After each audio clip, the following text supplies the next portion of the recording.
Good morning to all of you. I am Dr. Neetu Gahlot. I am working as Assistant Professor at St. Andrews Institute of Technology and Management, Gurgaon.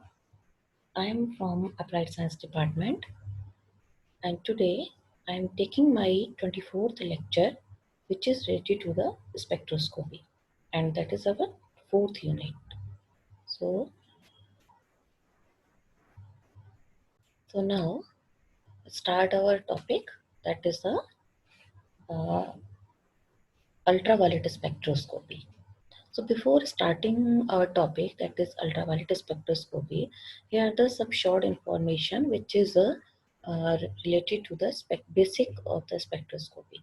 So in our previous lecture, that is the introduction of the spectroscopy, there we have discussed that there is the interactions. So on the basis of the interaction, so there are the three types of spectroscopy, and we know that all these are the absorption based, they may be the emission based, and third is the scattering based. So we know about the absorption based, emission based, and the scattering based already. So now the spectroscopy, which is based on the absorption, so there are non-degenerated multi-energy states are possible. Okay, I repeat again, there are non-degenerate multi-energy states are possible. So these are, first is the electronic energy state, and second is the vibrational energy state, then the rotational energy state, and other is the spin energy state. We have already discussed these terms in the previous lecture. So now we know about the electronic energy state. It is found in the ultraviolet or visible spectroscopy.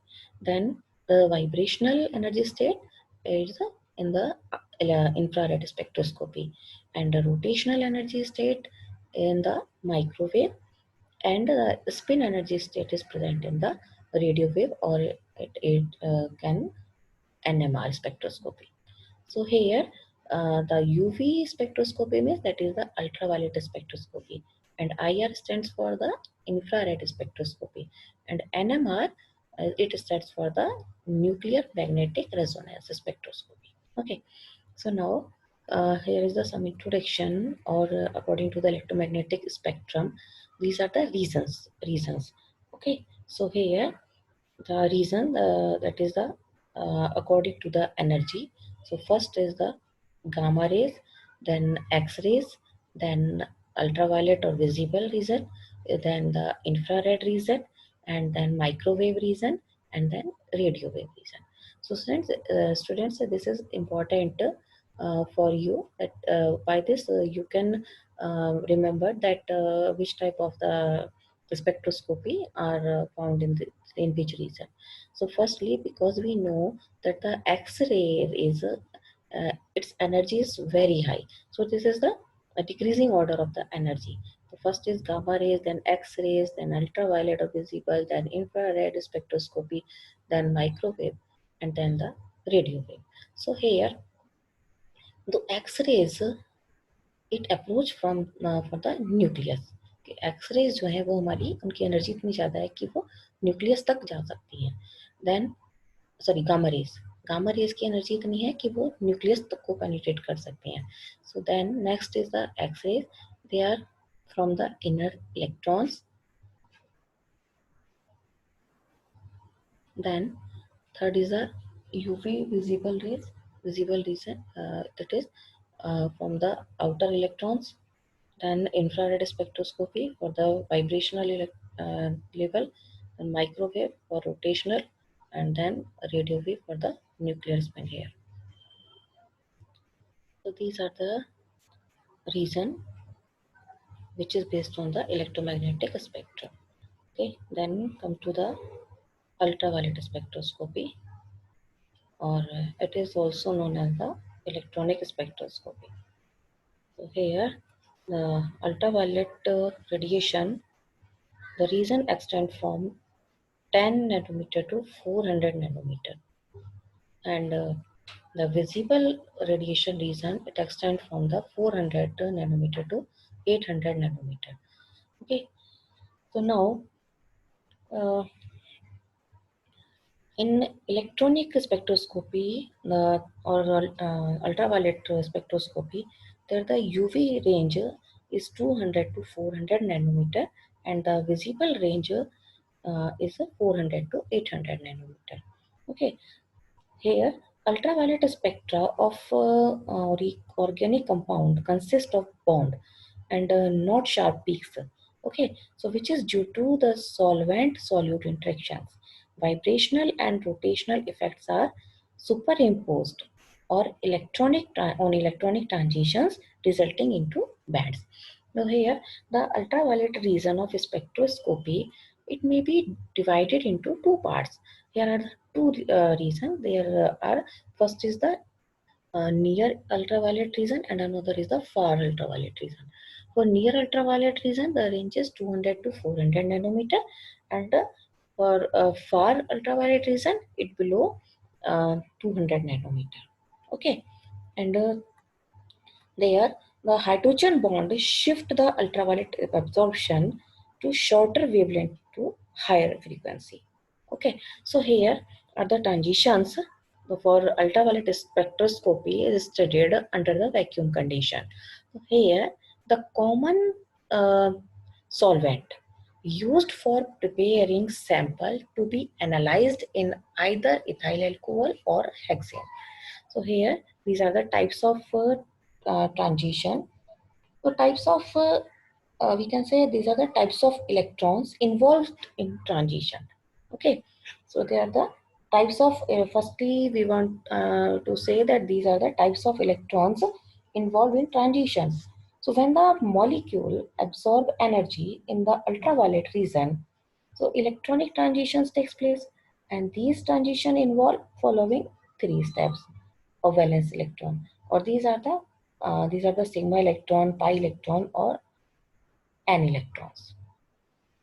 Okay, so when we talk about the sigma electron, so these electrons form single bonds between the carbon-carbon and the carbon-hydrogen atom in the organic molecule, and the amount of energy required to excite electron in sigma bond is much higher than that provided by near ultraviolet radiation.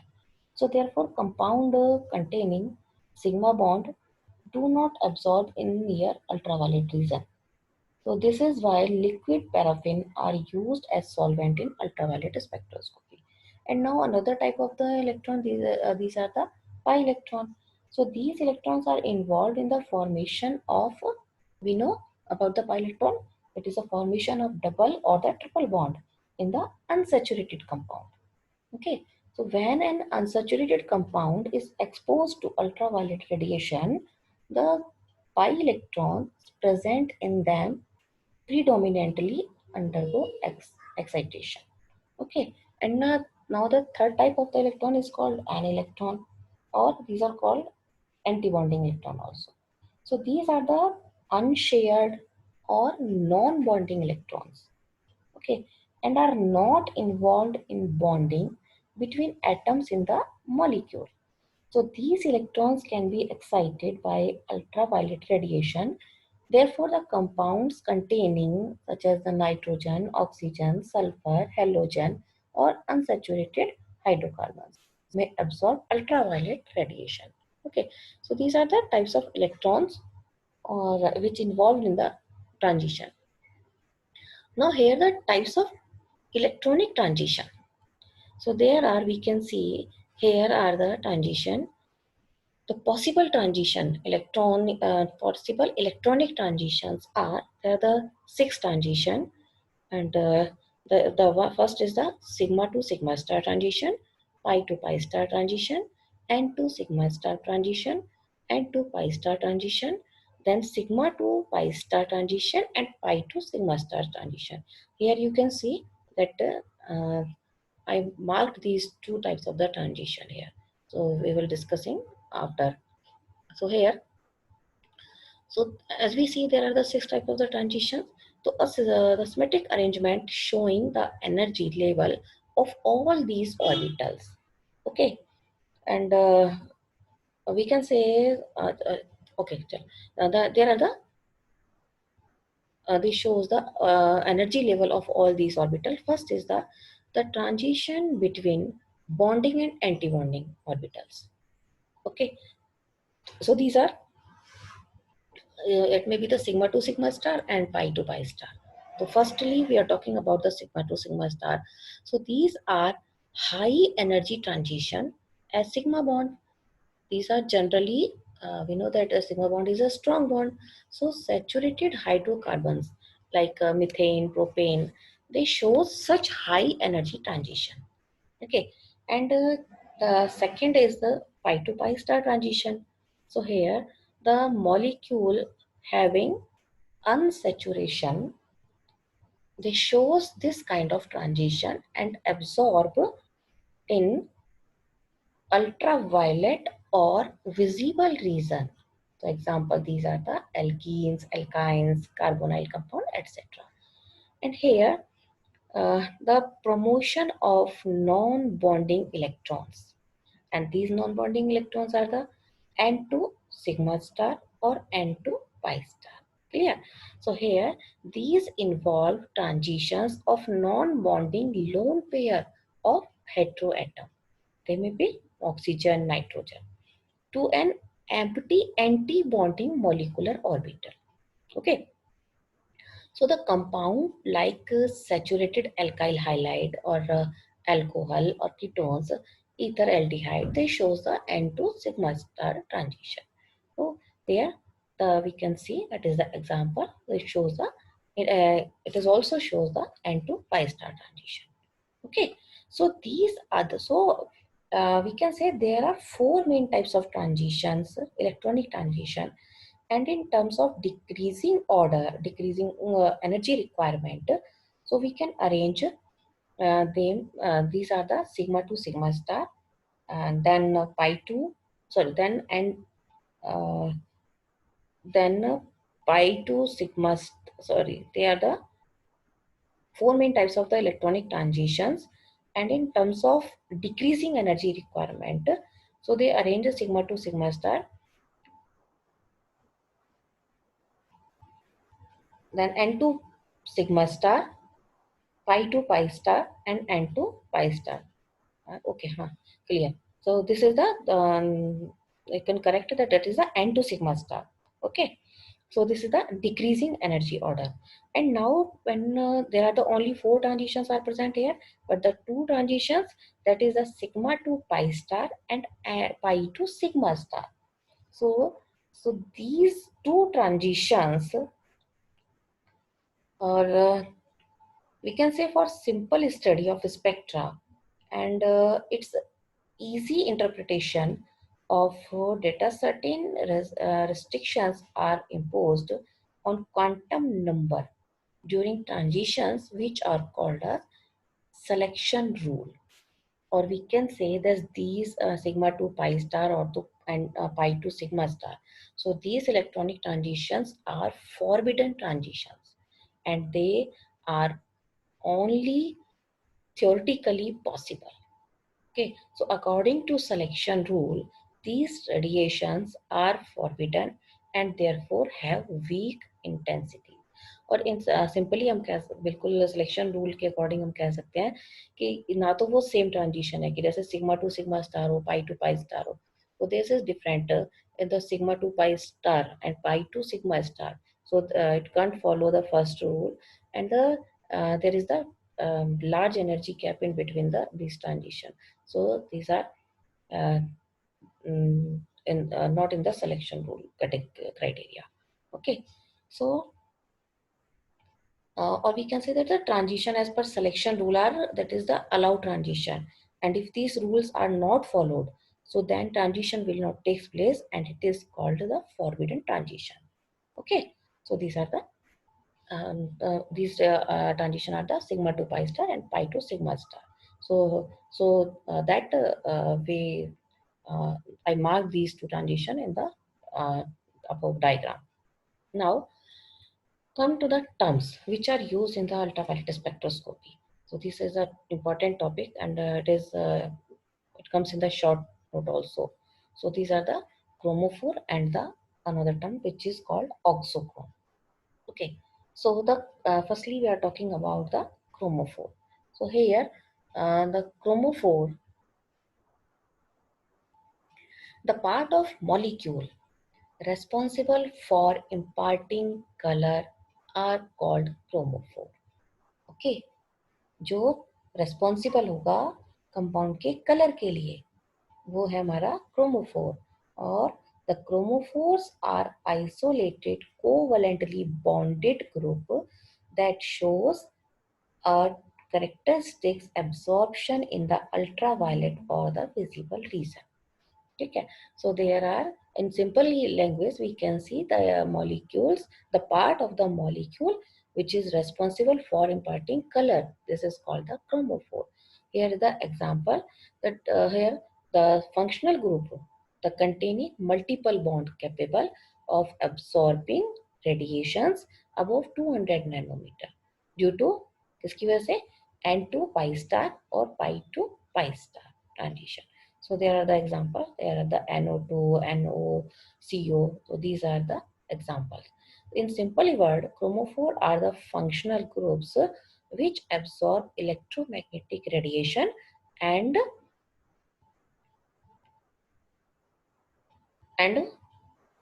they absorb the electromagnetic radiation and may not impart color of any compound. Okay. So now they may or may not impart color of any compound. And the second term which is very important as the chromophore, that is auxochrome. Here one important thing, one thing that regarding auxochrome, that auxochrome it itself does not act as chromophore. Okay, but their presence brings shift of absorption band towards the red end of spectrum. It means red end means there is a longer wavelength. Okay, so those groups which do not impart color of a compound by themselves but increase the intensity of effect of a chromophore when attract to them are called auxochrome. Means chromophore is responsible for the color of compound and the auxochrome is increase the intensity of color.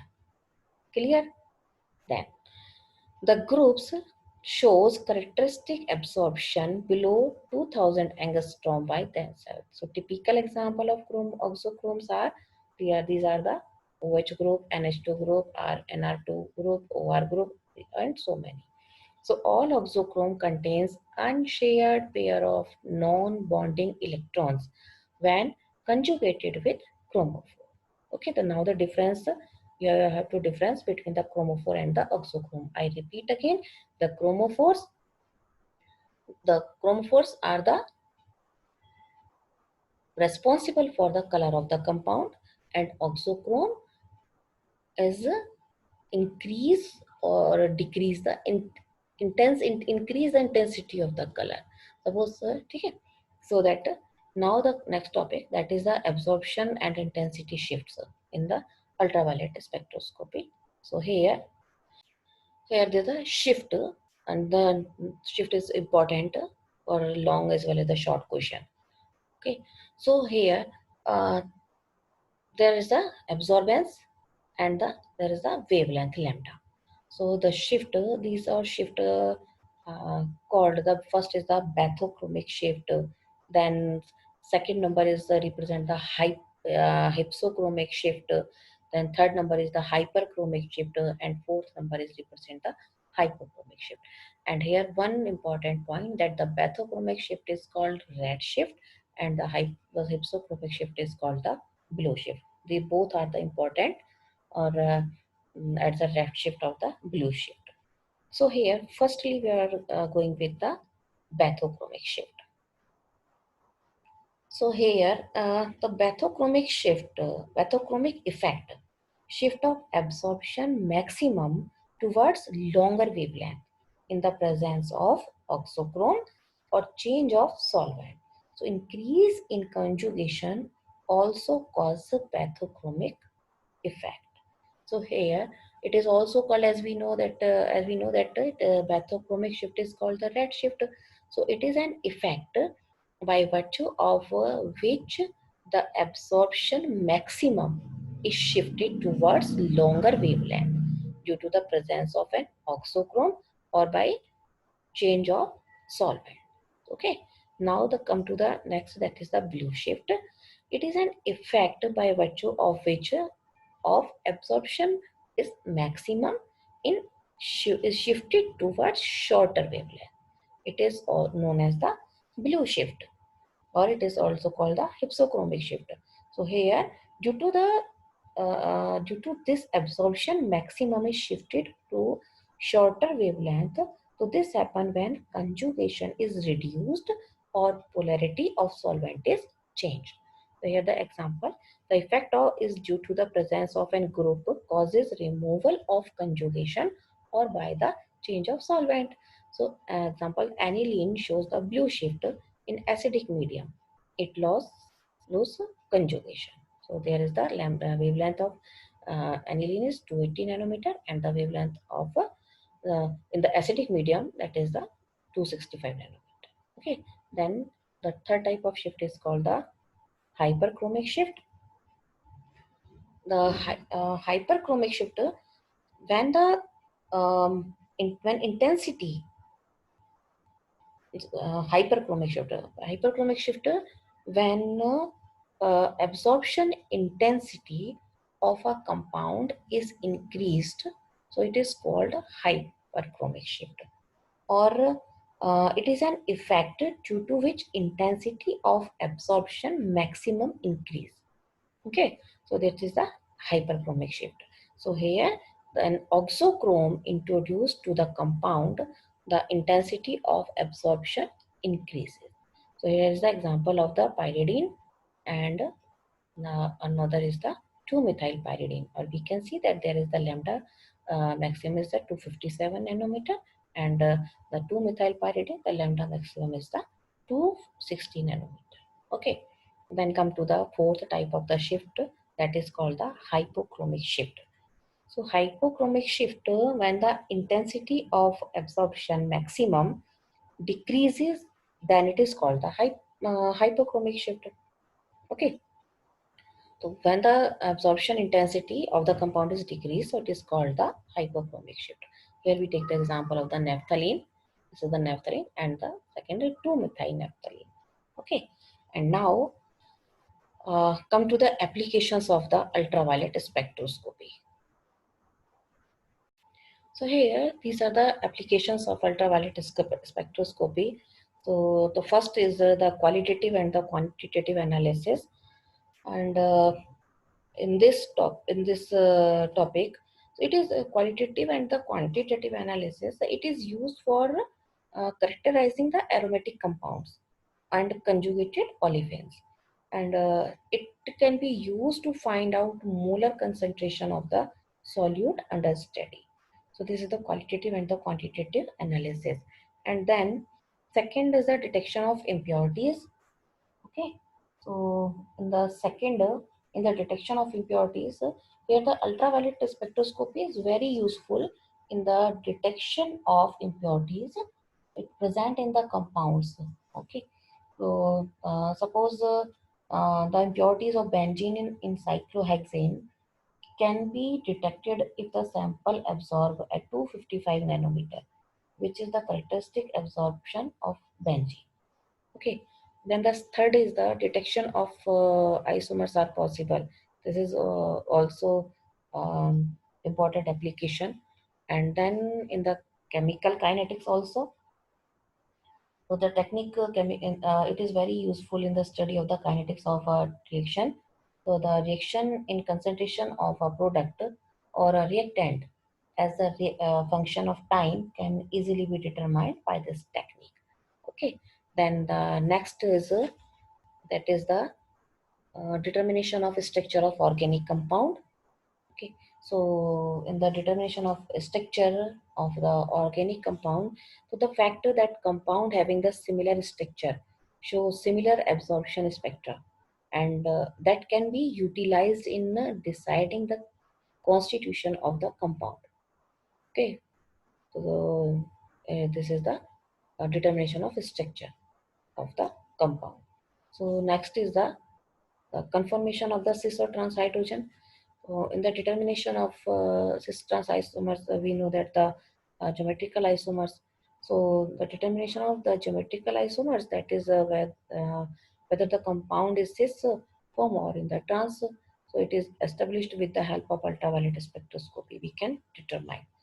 So these are the important applications of the ultraviolet spectroscopy. One more important, that is the determination of the dissociation energy. So the dissociation energy for a molecule can be determined with a great accuracy from this spectrum.